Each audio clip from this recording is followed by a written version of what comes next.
Hello guys, आज हम पढ़ने जा रहे हैं हॉरिजॉन्टल प्रोजेक्टाइल मोशन। मैंने प्रोजेक्टाइल मोशन पे ऑलरेडी एक वीडियो अपलोड कर रखी है, that was normal projectile motion. Now we are talking about horizontal projectile motion. अब मैं आपको पहले हॉरिजॉन्टल प्रोजेक्टाइल मोशन का पाथ बता देती हूँ। देखिए ये किस तरीके का पाथ होता है। ये होता है जब हम किसी बिल्डिंग से, अगर हम किसी ऊपर बिल्डिंग से या कहीं ऊंचाई पे खड़े और वहां से कोई चीज को फेंकते हैं, तब आता है हमारा हॉरिजॉन्टल प्रोजेक्टाइल मोशन। अब ये एक पैराबोला बनाता है इस तरीके से, ठीक है। अब यहाँ पे होता क्या क्या है, हमने चीज को फेंका, तो हम उसको किस तरीके से फेंकते हैं, हम देखिए आप हॉरिजॉन्टल डायरेक्शन में मैंने उसको फेंका है। तो इस टाइम पे अगर आपकी यू एक्स, मतलब ये इनिशियल वेलोसिटी इन हॉरिजॉन्टल या एक्स डायरेक्शन है, ये आपकी यू के इक्वल होती है, मतलब जितनी आप उसको नॉर्मल वेलोसिटी देते हो। यू वाई यानी कि इसकी वर्टिकल वेलोसिटी। अब मैंने वर्टिकली, आप अगर कोई ऊंचाई से कोई चीज फेंक के भी देखेगा, आप वर्टिकली उसमें कोई स्पीड नहीं लगा रहे होते हो, तो वो जीरो होता है। लेकिन यहाँ पे इसका एक्सिलरेशन जीरो होता है, किसमें, एक्स डायरेक्शन में। मतलब एक्स डायरेक्शन में उसको कोई फोर्स नहीं मिलती, जितनी आपने स्टार्टिंग में उसको वेलोसिटी दी है वो उसी वेलोसिटी से नॉर्मली चलता जाएगा, कोई भी एक्सिलरेशन नहीं होता। लेकिन एज वी नो ग्रेविटी है, अगर ऊंचाई पे है तो वहां पे ग्रेविटेशनल फोर्स लगेगी, जो कि हमको क्या देगी, एक्सिलरेशन ड्यू टू ग्रेविटी।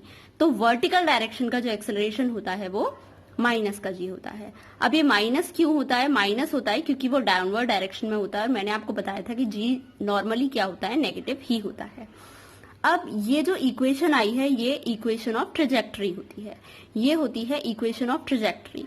ये हमने डराइव कहां से की है, ये है आपका डिस्प्लेसमेंट। ये आपकी जो सेकेंड इक्वेशन ऑफ मोशन होती है, जिसका की फॉर्मूला होता है u is equal h is equal to u t plus half a t square.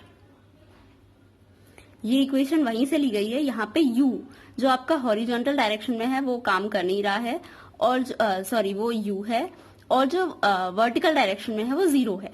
इसीलिए हमने यहाँ पे u के कंटेंट को नहीं लिया है, जो u का टर्म है वो हमने यहाँ नहीं लिया है, और यहाँ पे हमको सिर्फ हाफ जी टी स्क्वायर दिखाया गया है। अब आपका g हमने यहाँ नेगेटिव बताया है, तो ऑब्वियसली यहाँ पे भी नेगेटिव साइन लगेगा। ये नेगेटिव साइन यहाँ पे क्या शो करता है, ये शो करता है कि आपका जो डिस्प्लेसमेंट है वो डायरेक्शन डाउनवर्ड डायरेक्शन में होता है। जो वर्टिकल डिस्प्लेसमेंट है वो डाउनवर्ड डायरेक्शन में। देखिए कैसे वर्टिकली आपकी हाइट कम होती जा रही है, इसका मतलब है कि जो वर्टिकल डिस्प्लेसमेंट है वो डाउनवर्ड डायरेक्शन में है। इसको हम टी स्क्वायर को और किस तरीके से लिख सकते हैं, मैं इसको डिस्टेंस अपॉन स्पीड के फॉर्म में भी तो लिख सकती हूँ। तो बस यहाँ पे हमने इसको डिस्टेंस, डिस्प्लेसमेंट और स्पीड के फॉर्म में लिखा हुआ है। ये भी इक्वेशन ऑफ ट्रेजेक्टरी है हॉरिजॉन्टल प्रोजेक्टाइल मोशन के लिए। अब बात आती है आपकी वेलोसिटी। तो हमारे पास दो वेलोसिटी होती हैं, एक हमारे पास होती है आपकी वर्टिकल वेलोसिटी, एक होती है हॉरिजॉन्टल वेलोसिटी। स्टार्टिंग में हमारे पास वर्टिकल वेलोसिटी जीरो होती है, लेकिन जब हम थोड़ा बहुत चलना स्टार्ट कर देते हैं तब हमारी वर्टिकल वेलोसिटी भी आ जाती है। तो हम पहले समझते हैं कि वर्टिकल वेलोसिटी क्या होती है। देखिए वर्टिकल वेलोसिटी होती है जो वेलोसिटी आपकी इस जो भी स्टोन फेंका गया है उसको नीचे लेके जाने का काम करेगी। एक इसको सीधे सीधे देखिए यहाँ तक ट्रेवल करिए डिस्टेंस, तो ऑब्वियसली यहाँ पे एक हॉरिजॉन्टल वेलोसिटी होगी जिसने इसको हॉरिजॉन्टल डायरेक्शन में आगे पुश दिया है, लेकिन एक वर्टिकल वेलोसिटी भी होगी जो इसको ऊपर से नीचे लेकर आई है। तो वो कैसे निकाली जाएगी, वो निकाली जाएगी आपकी इक्वेशन ऑफ मोशन से। देखिए ये वाली आपकी इक्वेशन ऑफ मोशन लगेगी, v is equal to u plus a t. यहाँ पर वर्टिकली जो आपकी इनिशियल वेलोसिटी थी वो जीरो थी, इसीलिए यहाँ पे हमने u कंटेंट को गायब कर दिया है और यहाँ पर सिर्फ ए टी रह गया है। अब a की जगह क्या होता है, हमारा g होता है, और t जिस भी टाइम पर आप निकालना चाह रहे हैं उस टाइम के बारे में t आपको गिवन दिया होगा। अब हमें पता है कि हमारा जो एक्सीलरेशन है वो डाउनवर्ड डायरेक्शन में होगा, जिस वजह से ये क्या हो जाएगा, नेगेटिव हो जाएगा।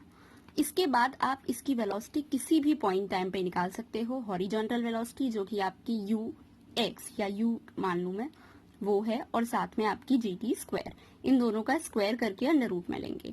ऐसा क्यों करने वाले हैं अभी नेक्स्ट में आपको बताने वाली हूँ, ठीक है।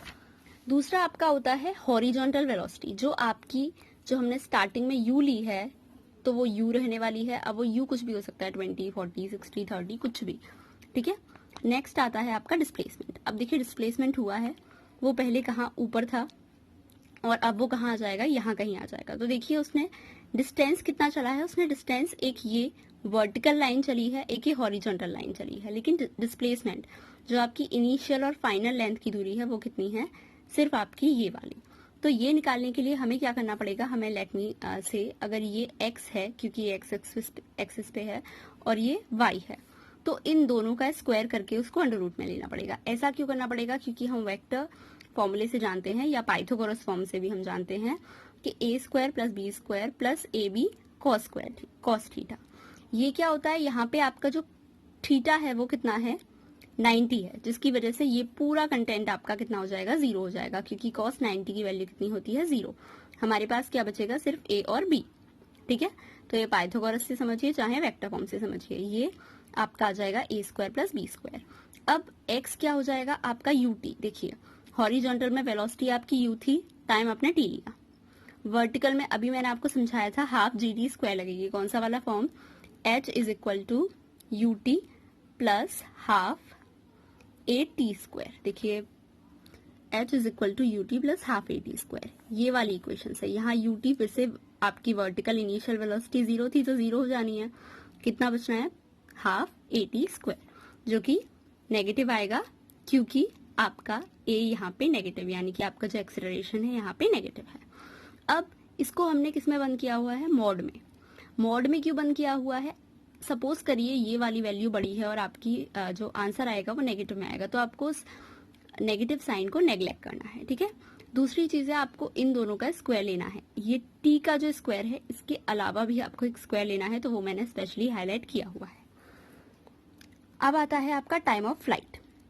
देखिए टाइम ऑफ फ्लाइट कैसे आएगा, आपका टाइम ऑफ फ्लाइट आएगा, हमें पता है कि एक इक्वेशन होती है h या s is equal to u t plus half a t square.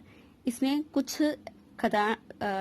कुछ मुश्किल नहीं है, हर चीज बस इक्वेशन ऑफ मोशन वाली आपको इक्वेशन याद होनी चाहिए, you t plus half a t square. बात हम फिर से वर्टिकल हाइट की कर रहे हैं, तो यहाँ पे भी आपका u 0 हो जाना है।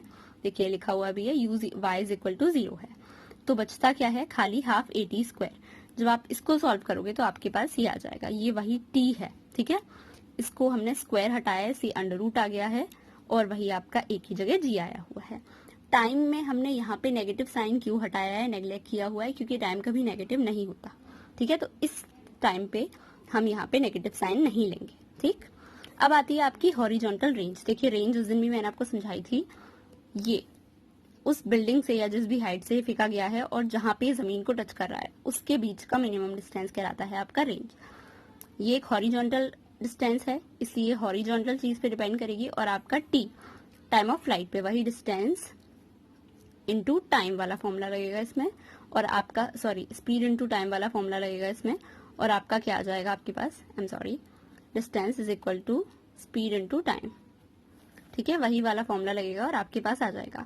अब यहाँ पे ये क्या है, ux जो आपकी इनिशियल वेलोसिटी थी हॉरिजॉन्टल, और t टाइम ऑफ फ्लाइट, क्योंकि आपका पूरा यहाँ से जब शुरू होगा पूरा उड़ता उड़ता उड़ता उड़ता यहाँ आएगा तभी तो गिरेगा, इसलिए टाइम ऑफ फ्लाइट पूरा लेंगे। आई होप आपको ये समझ में आया हो। अगर आपको वीडियो पसंद आई तो आप इसको लाइक शेयर और सब्सक्राइब करो, और इसके नेक्स्ट वीडियो आप बाद में देखेंगे।